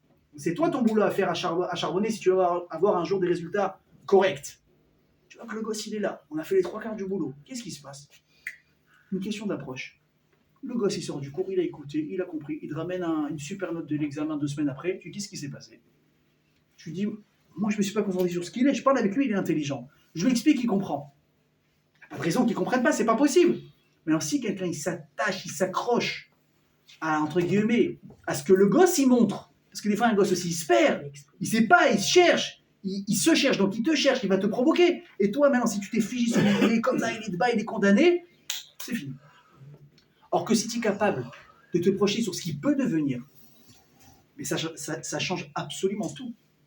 Et là, on arrive dans le vif du sujet, mes amis. Vous savez quel était le rôle d'Abraham et Yitzhak dans leur vie? C'était très, très, très différent. Abraham, toute sa vie, qu'est-ce qu'il a crié? Il a crié au monde entier, regardez à combien Hachem est bon. Hachem existe, vous vous souvenez, c'était le cours la semaine dernière. Hachem, déjà, il existe, vous en êtes conscient. Tu arrives à l'hôtel, tu prends un super repas. Vous avez déjà fait grillade à volonté ou pas? On l'a déjà fait dans les restaurants. C'est bon, très bien. En général, la note, elle tape à la fin. Puis tu as rajouté un petit rouge, un petit vin rouge, un petit dessert. Tu vas y laisser au moins un bras minimum. Et là, imaginez le proprio, il vient vous voir. Il dit, vous savez quoi, aujourd'hui, c'est spécial. Black Friday. Qu'est-ce qui se passe? Vous faites Birkat, c'est gratuit. Je lui dis, mais je fais Birkat pour toute la salle. Tu dis, donne-moi un truc pour une semaine. Il dit, non, c'est... Abraham, c'était ça. Tu sais, c'est qui Hachem? Tu sais, c'est qui? D'ailleurs, pour la petite anecdote, vous connaissez tous le magasin Rami Lévy. Ouais. Enfin, pour ceux qui sont à Natania depuis pendant au moins 6 mois d'affilée. Il y a des gens ici, bon, d'accord. Rami Lévy, on m'a raconté plus d'une fois. Ou des fois le vendredi, il rentre dans, je ne sais pas dans quel magasin, et quand il voit des gens avec un aspect comme ça, de Kolelman, donc on sait qu'ils ne roulent pas sur l'or, avec des chariots comme ça, parce que Baruch Hashem pour faire une grande course pour la famille nombreuse, il est là, il attend, et une fois que la caissière elle a passé tous les articles, et on voit le truc, il commence à se préparer la darba du prix, qu'est-ce qu'il dit? Shabbat Shalom. Allez. Shabbat Shalom. J'ai dit, attendez, mais monsieur, mais j'ai pas payé. Il dit, Shabbat Shalom, c'est pour moi. C'est cadeau. Il y a des gens comme ça qui font des sacs extraordinaires. Shabbat Shalom, allez-y, prenez. Le petit oreille dit, dommage que j'ai pas pris le morceau de viande que j'ai vu en boucherie tout à l'heure. Mais ils sont bons comme ça. Par exemple, c'est pareil, tu fais Birkat, tu rentres à la maison. Alors tu fais pas Birkat, tu vas payer. Donc il criait quoi? Il criait le nom d'Hachem à qui veut bien l'entendre. Évidemment, c'est extraordinaire. Mais Yitzhak, qu'est-ce qu'il a fait? Yitzhak, il grandit dans sa vie et il dit, je suis d'accord avec mon père, mais je trouve qu'il manque quelque chose dans l'analyse. C'est quoi? C'est que pourquoi tout le monde, entre guillemets, ne perçoit uniquement la bonté et la grandeur de Dieu et ne sont pas capables de comprendre qu'ils ont la même bonté et grandeur à l'intérieur d'eux-mêmes. Donc c'était quoi le rôle de Yitzhak? Écoutez bien ce que je vous dis. C'est de faire découvrir aux gens que si Hachem il a créé un monde aussi parfait et que nous sommes les créatures de sa main, c'est que forcément nous-mêmes, on est capable d'autant de grandeur. Et qu'est-ce qu'il faut uniquement quoi? C'est se découvrir. Maintenant regardez la différence même dans le business. Qu'est-ce qu'il fait Abraham Avinu? Il ouvre des hôtels. Tu reconnais l'existence de Dieu, c'est gratos. Il a essayé de creuser de l'eau, ça n'a rien donné. Qu'est-ce qu'il fait Yitzhak? On a dit, il va creuser de l'eau. Et il réussit. Et il ne s'intéresse pas au business de son père. Pourquoi? Parce qu'écoutez bien ce que je vous dis. Ils ont mis en place un business qui reflète leurs principes, leur fondement même envers Hachem. Abraham il dit, moi mon but c'est quoi? C'est de faire découvrir que je comprends au monde. Donc, je vais faire ça. Yitzhak il dit non. Moi je veux montrer que même dans le monde il y a des choses extraordinaires. Donc creusez, regardez c'est quoi les secrets, les trésors qui sont cachés dans l'œuvre de Dieu. Mais ça c'est le monde. Mais c'est pareil pour l'être humain. Et donc quoi? Yitzhak il est conscient d'une chose. C'est qu'il a un fils qui est rachat. Vadaï qui sait qu'il est rachat. Si Baba Salé il a vu un poisson dans le frigidaire à 3 mètres, Yitzhak il a vu Mikatse Olam Beat Katse où il a vu tout ce qui allait se passer. Il y a encore nous pareil, c'était des géants. Mais qu'est-ce qu'il fait? Il dit, c'est pas possible que mon fils Esav, il n'ait pas une neshama ultra particulière. Pourquoi? Parce que Esav, il avait une mida, c'était de faire le kibbutz avaim de manière inégalable. C'est quoi le kibbutz avaim? De respecter ses parents.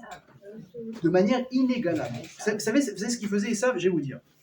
Le Midrash nous dit la chose suivante, que Rabban Shimon ben Gamiel, qui était un Tana, il était reconnu pour avoir un kibbutz d'Orim extraordinaire. D'ailleurs, un jour, on va lui dire, waouh, tu sais que tu es reconnu pour quelqu'un de ta génération qui fait le kibbutz d'Avaim le plus grand qu'on ait jamais vu. Rabban Shimon ben Gamiel, il a dit, si moi, vous me trouvez extraordinaire dans le kibbutz d'Orim, vous n'avez même pas idée que j'arrive même pas à la cheville de Esav quand lui faisait kibbutz d'Orim. Rabban Shimon ben Gamiel qui témoigne de ça sur Esav Aracha. Pourquoi? Vous savez ce qu'il faisait Esav? Écoutez bien l'histoire. Akadosh Baruch Hu, il a créé l'homme et la femme, n'est-ce pas? Adam et Chava. Ils ont fauté, ils ont eu peur, ils ont eu honte, ils ont rendu compte qu'ils étaient nus. Qu'est-ce qu'ils ont fait? On a dit, ils ont rafistolé des feuilles de figues, et ils ont mis sur eux, etc. Ok, Hachem ne va pas les laisser comme ça.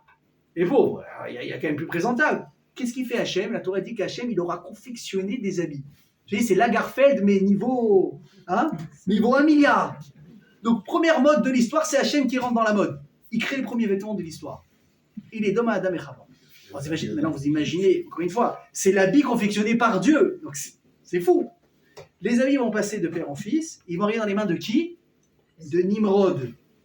Nimrod qui régnait à l'époque quand Abraham était tout petit. Okay, il a été roi sur le monde pendant 185 ans grâce à ses vêtements qui le rendaient invincible. Et il y avait un pouvoir dans ces vêtements, c'est que quand il les mettait, tous les animaux les plus sauvages, ils tombaient devant lui, donc il n'avait aucun problème ni à chasser, ni quoi que ce soit. En grandissant, donc, Esav il rentre dans le milieu de la chasse, et il entend parler de ces habits magiques. Maintenant, il les a convoités. Mais quoi, il les a convoités? Il a dit, c'est simple, je suis numéro 2 aujourd'hui. Pourquoi? Parce qu'il y a Nimrod. Mais Nimrod, c'est pas parce qu'il est bon, c'est parce qu'il a le costard super bien croisé de Dieu. Donc, qu'est-ce qu'il faut que je fasse? Il faut que je m'empare de ses vêtements. Maintenant, il savait très bien, écoutez bien, T'es un grand chasseur, Esav. tant qu'il avait les habits sur lui, il était invincible.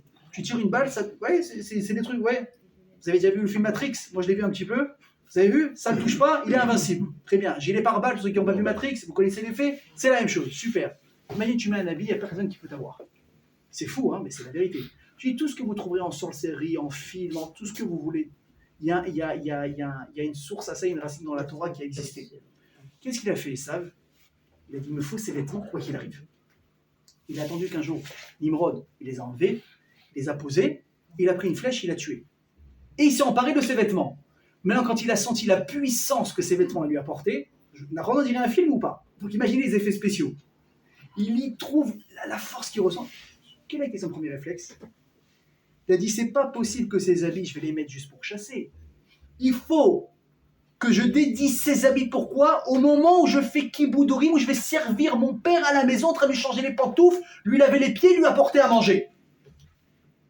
Maintenant, comme ce sont des habits qui ont été réflexionés par qui? Par Dieu. Quand Adam et Chava étaient encore au Gan Eden. Donc quand il les mettait, qu'est-ce qu'il sentait, Yitzhak? Gan Eden. Donc il devenait fou. Et d'ailleurs, quand Rivka va envoyer Yaakov prendre les brachot de Esav, à la place de Esav, on dit elle lui a donné les habits de Esav à Hamoudot, les plus chers que Esav avait. De quel habit on parle? De celui-là. Donc quand Yaakov il est arrivé chez son père, on dit qu'Yitzhak il a senti le rire Gan Eden. Pourquoi? Parce que ses habits ils venaient du Gan Eden. Vous comprenez? Et donc qu'est-ce qu'il a fait? Esav, il avait dédié ses habits pour ça. Et qu'est-ce qu'il dit Rabban Shimon ben Gamiel? Il dit, vous vous rendez compte? Moi, quand j'allais servir mon père et ma mère, j'étais ce qu'on appelle aujourd'hui dans le jargon, mesdames, vous allez vous connaître peut-être, en tenue de combat. Hein, je suis certain que vous vous habillez pas pour aller à un mariage quand vous êtes vendredi dans la cuisine en train de préparer Shabbat, n'est-ce pas?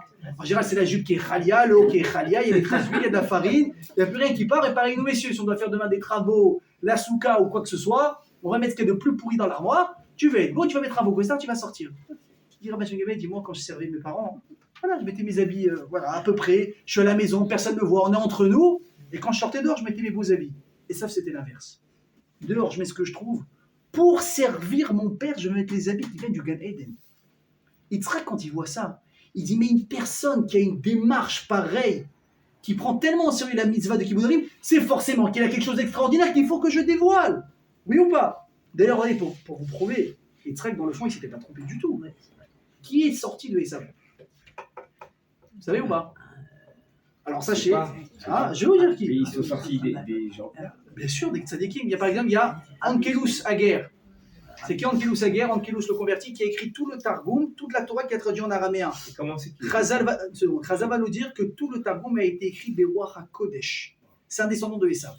C'est pas fini, venez on continue. Qui descend aussi de Esav? Rabbi Akiva. Rabbi Akiva, quand Moshe Rabbeinu il a vu les générations qui allaient défiler jusqu'à Be'at HaMashiach, il a vu Rabbi Akiva, il a dit hop, stop. Retour rapide, stop. C'est qui lui? J'ai dit lui c'est Rabbi Akiva. Quand Moshe Rabbeinu il a vu qui était Rabbi Akiva, il a dit attends, mais Hachem, il y a un problème. Il y a erreur sur la marchandise. Il est beaucoup plus capable que moi, il est plus grand que moi. Il faut que tu donnes la Torah à Bnei Israël, pas à travers moi, à travers Rabbi Akiva. Vous vous rendez compte? Qui encore descend de Esav? Rabbi Meir Bar Alanes. Mais vous vous rendez compte ce que ça veut dire? C'est-à-dire quoi? C'est-à-dire que l'Aneshama de Esav, elle avait un potentiel énorme. Malheureusement, elle n'a pas réussi à éclore en lui, mais le potentiel était tellement grand que plus tard génération, ça a fini par sortir. Donc c'est incroyable. Et Yitzhak, il est conscient de ça. Donc qu'est-ce qu'il fait? Il a dit, je n'ai pas le choix. Si je veux pousser le potentiel de Esav au maximum, c'est de lui donner non seulement de l'amour, donc Vayeav Yitzhak et Esav, il lui a donné toute la chaleur possible. Il a dit, je vais lui faire un cadeau ultime, je vais lui donner mon pouvoir de bénédiction, toute la bracha d'Hachem, elle va passer chez lui. Le plan, il est parfait. C'est magnifique. Donc, qu'est-ce que tu comprends plus? Sa femme. Comme d'hab, elle n'est pas d'accord avec son mari. Et qu'est-ce qu'elle lui dit? Elle lui dit, attends, tu vas pas faire ça. Enfin, elle lui a même pas dit, parce qu'elle a compris qu'il a pris une décision.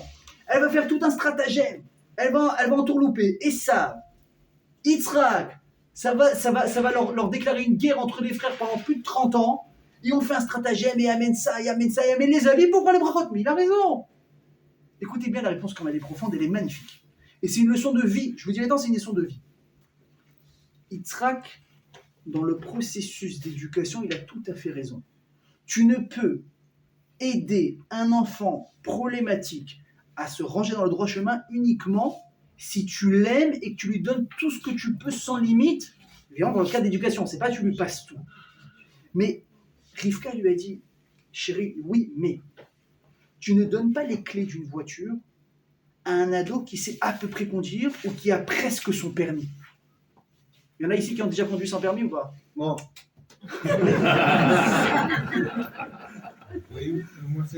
Moi, je ne l'ai pas fait. Moi, j'ai attendu mon permis. Par contre, le problématique, c'est que quand j'ai eu mon permis, mon père n'était pas sûr encore que je sache vraiment conduire. Donc, ma mère, un jour, elle est témoin de la scène. Je suis venu un soir, j'ai pris la voiture en douce. Bon, alors, mon père, il m'avait dit non, c'est pas beau ce que j'ai fait. Et trataille les mesquerayom. Je lui ai dit, mais je sais conduire. Il m'a dit, je t'ai dit non.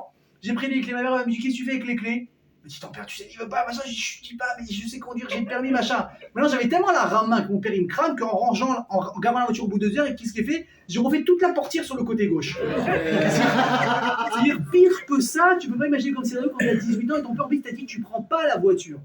Bon, je suis rentré à la maison. Ma mère, elle voit que j'étais pas bien. Elle me dit, toujours, elle me dit, il y a un problème avec la voiture. J'ai dit, il y a un petit problème avec la voiture. Elle me dit, c'est quoi? Alors, elle me dit, qu'est-ce que tu l'as un peu éraflé? Je fais, un peu plus qu'éraflé quand même. Elle me dit, qu'est-ce qu'il a fait? J'ai dit, j'ai refait toute la portière gauche. Elle me dit, mais il va tuer ton père. J'ai dit, ah non. Il va te tuer, mon père. Je dis, ouais, on va se mettre d'accord tout de suite sur les versions. Ce n'est pas moi qui ai abîmé la voiture, c'est toi. Elle me dit, mais t'es fou. Je dis, non, c'est toi qui ne prends pas conscience de la gravité de la situation. Je dis, il va te faire quoi? Il va te crier dessus dans 2 jours, on n'en parle plus. Je dis, moi, je vais être blacklisté à vie pendant 2 ans, je ne vais plus toucher les clés de la voiture. C'est ce qu'on a fait d'un commun d'accord. Et je la remercie jusqu'à aujourd'hui. Elle a pris sur elle. Vous voyez, comme quoi, une mère, c'est une lionne, n'est-ce pas? Elle est capable de... Hein? Bon, Rachel. Donc, qu'est-ce que dit Rivka à Yitzhak? Elle lui dit, mon chéri, on ne donne pas les clés à quelqu'un qui sait pas. Moi, encore une fois, je savais conduire, hein, attention, j'ai juste été stressé à la fin, donc j'ai fait une mauvaise manœuvre. Okay. Elle lui dit, mais on ne va pas donner les clés à quelqu'un qui sait à peu près conduire. On attend qu'il sache conduire, on attend qu'il ait le permis, qu'il ait une validation.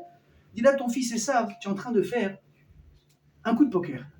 C'est où ça passe, où ça casse. Tu dis, c'est vrai qu'il a une neshama, tout ce que tu veux, mais s'il ne dévoile pas cette neshama, s'il n'arrive pas jusqu'au bout, tout l'avenir du peuple juif est foutu. Tu fais pas ça. Encourage-le, donne-lui quelque chose, bénis-le aussi. Mais tu vas pas tout lui donner à lui. Donc il dit, Yaakov, tu prends le relais. Écoutez bien, hein. Les deux, ils avaient raison. Yitzhak, il avait raison dans le processus. Mais Rivka, elle avait raison à la fin. Une décision pareille, ça ne se rend pas sur un doute, c'est pas possible. Mais Yitzhak, il nous a donné une leçon de vie qui est folle. On ne donnera jamais à quelqu'un la possibilité de l'aider si on ne va pas le couvrir de quoi? D'amour et de confiance en lui réel. Ça n'existe pas, c'est pas possible. D'ailleurs, regardez la chose qui est folle, c'est quoi? C'est que Esav va vouloir être enterré à Marpella, n'est-ce pas? Quand Yaakov va être enterré, il dit: ah, papa, où tu vas? Toi, il dit: reste une place, elle est pour moi. Tac, non, c'est pas comme ça que ça marche. C'est Yaakov qui a hérité, il a acheté le roi d'Énès, la place lui revient, etc. Qu'est-ce qui va être enterré dans la Marat Marpella? La tête d'Esav, pas aussi, uniquement la tête d'Esav. D'ailleurs, quand vous allez à Marat Marpella, je suis allé, je sais pas, il y a un an, je crois, vous allez voir qu'il y a un endroit, c'est marqué, ici est enterrée la tête d'Esav. Il y a un écriteau comme ça, vous ne la voyez pas évidemment, mais j'y crois. Parce que c'est marqué en plus dans la Torah. Pourquoi est-ce que la tête d'Esav, elle atterrit là-bas? C'est un mérite. Moi, tu me dis, donne-moi un doigt, je te jette même un ongle si tu veux. Comment c'est possible? Écoutez bien. Parce que Yitzhak avait raison. La tête d'Esav était pleine de kedusha et de bonne volonté. Sa tête, elle avait sa place dans Marat Marpella. Mais le reste du corps, il n'a pas suivi. C'était Averot. Tu peux enterrer des Averot à côté des Avot Akdoshim, à côté de Gdusha, à côté de la porte du Gan Eden. Que la tête, elle a été enterrée. Que la tête, elle a roulé, elle a été enterrée dans Marat Marpella. C'est pas possible.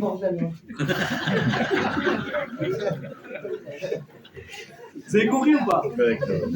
Donc mes amis, pour terminer, c'est quoi la morale dans tout ça? La morale, elle est la suivante. Je vous ai raconté une histoire tout à l'heure, n'est-ce pas, sur un Baruch Yeshiva qui fumait Shabbat. Je vous ai raconté une autre. Elle est un peu moins grave, mais elle n'a pas moins de sens. Pareil, à la Yeshiva, il y a des choses qu'on fait, des choses qu'on ne fait pas. En général, vous ne verrez pas les Baruch Yeshivot fréquenter les mêmes endroits que tout le monde. Parce qu'on leur a appris que ça, il ne faut pas, ça, c'est pas bien, ça peut vous inspirer des ennuis, ça peut vous faire fréquenter des gens peu fréquentables. Il y a des endroits, par exemple, comme les cinémas, où vous verrez très rarement des Baruch Yeshivot aller. Et voilà, pareil, un jour, un Rosh Yeshiva entend qu'il a un Baruch qui va au cinéma. Pas Shabbat, mais il va au cinéma. Maintenant, tu prends une yeshiva classique, tu sautes direct. Mais pareil, on a affaire à quelqu'un qui est intelligent. Qu'est-ce qu'il fait? Il mène sa petite enquête. Il voit qu'une fois par semaine, même jour, même horaire à peu près, il va pour la séance de 20h, il va au cinéma. Qu'est-ce qu'il fait? Le ravi, il attend, il regarde par la fenêtre, et il voit le garçon partir. Il dit rien, on est en hiver, il met son manteau, il sort, il le suit. Il attend que le garçon il arrive, écoutez bien, à la caisse du cinéma. Donc le gars maintenant il a pris sa place. Je veux voir, je sais pas moi, quel film il y a en ce moment qui est sorti au cinéma. Je n'ai pas de Matrix, mais bon, c'est il y a 20 ans. Maintenant je ne suis plus trop au courant de ce qui se passe. Il prend la place, et la télographe qui rentre dans le cinéma, et il lui fait comme ça. L'autre il croit que c'est, je sais pas moi, un mec que je veux passer. Imaginez sa tête quand il a vu la tête du Rosh Yeshiva derrière. J'essaie juste d'imaginer la scène. Ouais, terrible. Il a dû se liquéfier, il devient blanc, vert, rouge, il ne sait plus quoi faire. Mais il est comme ça. Qu'est-ce qu'il lui dit le Rav? Racha, pourquoi tu es venu? Pourquoi tu as fait ça? Il lui dit mon fils, il fait froid, regarde comment tu es sorti en pull, comme ça, à peine avec un petit pull léger. Tu risques d'attraper froid. Il enlève son manteau. Il lui donne. Il dit voilà, au moins je sais que tu n'as pas froid quand tu vas rentrer à la yeshiva. Et il s'en va. L'autre, il a sa place, la séance, elle commence. Il rentre dans la salle, il s'assoit. Il commence à regarder le film, et il sent la chaleur du manteau du Rosh Yeshiva sur lui. Maintenant, il sent une espèce de rama qui monte. Pas, je vais me faire virer. Qu'est-ce que je fais encore assis ici? C'est pas possible. Il s'est levé, il est parti. Pourquoi? Parce que si tu tailles, au lieu d'expliquer, si tu condamnes, au lieu d'aider, mais c'est foutu. Moi, je peux vous garantir, et je ne suis pas un avis, mais je vous garantis de ma petite expérience. Si le Rabbi l'avait vu, qu'on aurait dû dire, ouais, il a raison. Le Rabbi lui dit, de ce soir, tu prends tes affaires, tu quittes la yeshiva. Qu'est-ce qui serait devenu le gars? Mais Chiloni, mais quoi? Un anti-religieux, tu n'as pas imaginé. Maintenant, qu'est-ce qui s'est passé à la base? C'est lui qui a fait une erreur? Oui. L'autre, il a, entre guillemets, appliqué le protocole? Oui. Donc, quelque part, personne n'est coupable. Et pourtant, on aurait tué quelqu'un et une famille, une descendance entière peut-être derrière. Vous imaginez que des fois, il suffit d'une bonne personne dans une famille pour donner naissance à une dynastie entière de Torah. Des fois, il suffit qu'il y en a un dans la famille qui fasse teshuva, ou une qui fasse teshuva. Elle se marie, elle fonde un foyer cachère. Elle donne des enfants. Tu en as finalement, au bout de 20 ans d'avoir été critiqué, moqué. Tu en as un autre qui se renforce, un autre qui se renforce. Vous avez tous les enfants qui prennent le chemin de la Torah. Au bout de 2 générations, il y en a 60 dans le Derech Torah, c'est grâce à qui? Une personne à l'origine. Et pour terminer, vous connaissez, je vous l'ai raconté déjà, mais je pense qu'on n'aura jamais de cesse de la raconter, cette histoire du Rav Wolbe. Extraordinaire, n'est-ce pas? Je vous l'ai déjà dit, je l'ai déjà raconté. Le Rav Wolbe, un des plus grands Baalei Moussar de la dernière génération. Vous savez comment ça se passe dans le monde ashkénaze? C'est très fermé, c'est très serré, c'est très... Il y a beaucoup de choses qui ne sont pas autorisées, c'est strict, c'est ci, c'est ça. Imaginez quand vous avez déjà un qui sort un tout petit peu du chemin, je ne vous dis pas le scandale que ça fait. Quand vous avez un qui est Mechalel Shabbat, complet Chiloni, c'est blacklisté. Et voilà que le Rav Wolbe, Beshat Mouslachat, il fiance sa fille. Et donc on appelle, dans le monde des yeshivas, le Shabbat Gehinam. Vous savez ce que c'est? C'est le premier Shabbat où le Khatan il est invité à passer Shabbat chez ses beaux-parents quand il est fiancé. Donc il a peur, il est stressé, je vais être observé, j'ai pas le droit à l'erreur, et il doit préparer une drache, c'est un grand test, ok? Et donc Shabbat Gehinam, tout le monde est à couteau tiré, on n'a pas le droit au faux pas, ni la famille, ni la belle famille. Donc tout se passe bien, on fait kiddush, Gutcharabes, ouais, on est chez les Ashkenazim, donc il n'y a pas, c'est Gutcharabes. On s'assoit, on mange ce qu'il y a à manger, et là au bout d'une demi-heure où déjà c'est très tendu, on entend sonner à la porte. Mais bien, ring, on est vendredi soir, hein. Le blanc. Qu'est-ce qui se passe? Livreur. Qu'est-ce qui se passe? Il est livreur, le mec s'est trompé. Qu'est-ce qui se passe? Et là on entend un bruit de clé tournée. C'est qui? Un garçon qui rentre dans la maison. Maintenant, t'as compris, t'as Rav Wolbe, t'as les enfants, et là tu vois un gars rasé, pas de kippa, pas de tzitzit, un paquet de clopes, des clés à la main de la voiture. Il rentre dans la maison. Il dit, c'est pas possible, il s'est trompé de baraque. Mais comment il est rentré avec les clés? Et là, tu as Rav Wolbe en bout de table, qui se lève et qu'est-ce qu'il dit? Mon fils Baruch Haba Shabbat Shalom. Déjà que l'ambiance, elle était froide, l'autre, il a failli s'évanouir sur place. Il y a un truc, il y a un chiloni dans leur famille et tout. En général, peut-être tu essayes de camoufler. Rav Wolbe dit, excusez-moi, il décale tout le monde, il met la première chaise à sa droite. Mon fils Baruch Haba, t'attendez, qu'est-ce qu'on est heureux quand tu es là. L'autre, ni qui douche, ni motzi, ni rien, il va, il mange. Donnez-lui, ça va. Et rien qui le caresse. Qu'est-ce qu'on est content que tu sois là, ça me fait plaisir. Tu m'as fait mon Shabbat. Vous savez, c'est qui ce garçon, les midot qu'il a, le recette qu'il a, le ta-ta-ta, devant le genre. Il est comme ça avec son chapeau, il voit quelqu'un, presque un goy en face de lui en train de manger. Il n'en revient pas. Et c'est tellement naturel que l'atmosphère, il se détend.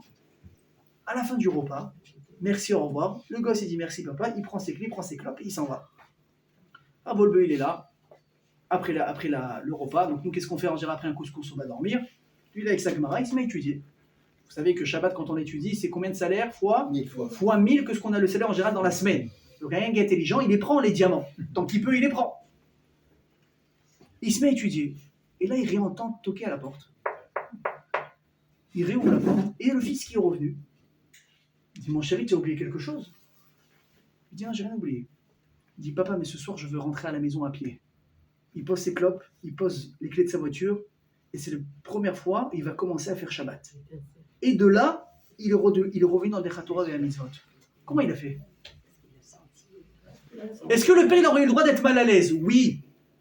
Est-ce qu'il aurait eu le droit peut-être de ne pas en faire trop parce qu'il peut-être il ne va pas penser ce qu'il dit? Oui. Mais Rav Wolbe, qu'est-ce qu'il a fait? Exactement ce que je l'ai dit au début, ce qu'il a fait, Yitzhak. Il n'a pas regardé qui est son fils maintenant, qui est perdu, qui se cherche, et qui va venir ici, qui va allumer, qui va chercher. Non, il est en train de voir le potentiel qu'il peut devenir. Et grâce à ça, quand l'autre il est là, à provoquer, avec la belle famille, c'est possible, c'était même calculé tout ça. Il veut tester les limites de son père. Jusqu'où il est capable de m'aimer, mon père. Et quand il a vu que l'amour de son père, il est infaillible, qu'est-ce qui se passe? Tu l'as désarmé. Vous savez, n'oubliez pas quelque chose, c'est très dur à faire, hein, et on va terminer avec ça. C'est très dur à faire ce que je vais vous dire. Dans une dispute et dans une guerre, il faut être deux. C'est très dur à appliquer. Dans la vie de tout le monde, de tous les jours, aujourd'hui je suis donneur de leçons, je finis, moi aussi j'ai mes épreuves, et moi aussi il faut que j'apprenne à me comporter. Quelqu'un vous fait du mal, quelqu'un vous fait exprès, il n'y a aucune raison, vous savez que c'est gratuit, il n'y a pas. Bon, il n'y a rien de gratuit, il y a Coach Bro qui est derrière tout ça. Là tu le vois. La semaine d'après, tu peux lui faire le même coup tordu, mais tu vas lui mettre une balayette, il va se rappeler que c'est toi pendant 1 mois. Tu ne lui rends pas. Alors, je vous rassure tout de suite, ça ne va pas marcher tout de suite. Hein. La semaine d'après, la personne peut te refaire une crasse, elle va la refaire et encore une plus belle que la semaine d'avant. Mais il faut comprendre qu'à un moment donné, une personne, elle se fatigue de donner des coups de poing toute seule dans l'air. Si tu tapes et que ça revient, tu tapes. Et s'il n'y a personne quand tu tapes, qu'est-ce qui se passe à un moment donné? Tu s'arrêtes. Une personne qui vous cherche, qui vous critique, elle attend un retour. Tu sais comment tu peux le désarmer? Tu l'ignores. Tu réponds pas. Tu lui rends, écoutez bien, tu lui rends du bon. Elle s'étouffe. Ah, pas possible, c'est qui ce gars? C'est pas la personne que j'ai connue il y a 10 ans. C'est pas la personne avec qui... Non, c'est comme ça. Alors, je vais vous dire, avec les gens, c'est difficile. Et c'est déjà avec vos enfants. Vous savez, ça n'existe pas un enfant qui n'aime pas ses parents. Il y a des fois simplement un enfant qui se sent incompris par ses parents. Et malheureusement, je veux dire que nous, les parents, on est très forts pour faire beaucoup d'erreurs dans l'éducation. On est trop dur, on critique, on n'est pas capable de relever assez. Alors moi, ce que j'adore, c'est que pour les critiques, on est les premiers, mais pour les compliments, c'est normal. Bon, ok, d'accord, tu veux quoi? Qu'on te déroule le tapis rouge? Vous connaissez les phrases tout prêtes? Le gosse, il est là, enfin le gosse, je précise, hein, 25 ans le gars. C'est un homme, c'est une femme. Elle a 28 ans, elle est mariée, elle a 2 enfants. Elle attend après sa mère. Mais qu'est-ce que je te dis? Oui, bravo, la fille, ça fait des super boulettes. Et ok, d'accord, ça fait des belles boulettes. Mais t'as vu qu'elle a besoin de toi. Toute ta vie, écoutez bien ce que je vous dis. Vous êtes des parents, vous signez quand vous avez le gosse, et vous aurez fini de signer, et je ne sais même pas si c'est vrai quand vous serez enterré sous votre tombe. Parce que même là-haut, il faut continuer à prier pour eux. C'est un contrat qui ne se terminera jamais. Mais c'est bête de mal faire pendant 50 ans, et quand il est sur un lit de mort, ah, je regrette ce que j'ai fait. Je deviens plus gentil, je me rends compte que mes enfants aujourd'hui ne sont pas là autour de moi dans mes moments difficiles. Et pourquoi? Ah, et pourquoi? Parce qu'ils sont mauvais, parce qu'ils sont égoïstes, mes enfants. C'est pas vrai. Parce que tu as loupé quelque chose à la base. Parce que tu leur as pas montré. Tu sais pourquoi aujourd'hui ils te montrent que tu n'es pas important pour eux? Parce que toute leur vie, ils ont eu l'impression que quoi? Que eux n'étaient pas importants pour toi. Et c'est un retour de manivelle à un moment donné. Je peux vous garantir qu'un enfant qui se sent qu'il est aimé, vous savez, vous pouvez dire ce que vous voulez à vos enfants. Tu es beau, tu es intelligent, tu es ci, tu es ça. Un enfant, il sent les choses. Un parent qui aime vraiment son enfant, qui n'a pas honte de lui, qui croit en lui, ça rentre. Tu joues le jeu de la mascarade, ça rentre pas. Le gosse, il est petit, au début, il va te faire croire que oui, mais quand il grandit, il voit bien les différences entre comment tu te comportes avec, comment tu te comportes avec les autres. Donc, mes amis, si on devait résumer le cours de ce soir, c'est très simple. Comment on va réussir l'éducation de nos enfants? Évidemment, c'est à votre Siman Abanim. Tu regardes comment les patriarches ils se sont comportés. Tu as le truc. Tu dois aimer, quoi qu'il arrive. Tu dois entourer. Évidemment, on n'a pas dit, attention, aimer, ça ne veut pas dire ne pas éduquer. Mais comme on dit que tu dois repousser avec la main faible et rapprocher avec la main forte. Si tu dois donner une petite tape de main, une critique, une remontrance, combien de compliments derrière? Tu as donné un peu de froideur dans son cœur, donne beaucoup de chaleur. T'inquiète pas, la froideur, il va s'en rappeler. Quand on fait une critique à quelqu'un, croyez-moi, ça reste pendant longtemps, le type, il est en tête. Mais les compliments, la chaleur, l'amour, l'estime que tu donnes à une personne, c'est la clé de tout. Yeh Ratzon, que tu sois capable de le faire. Amen, que Yeh Ratzon.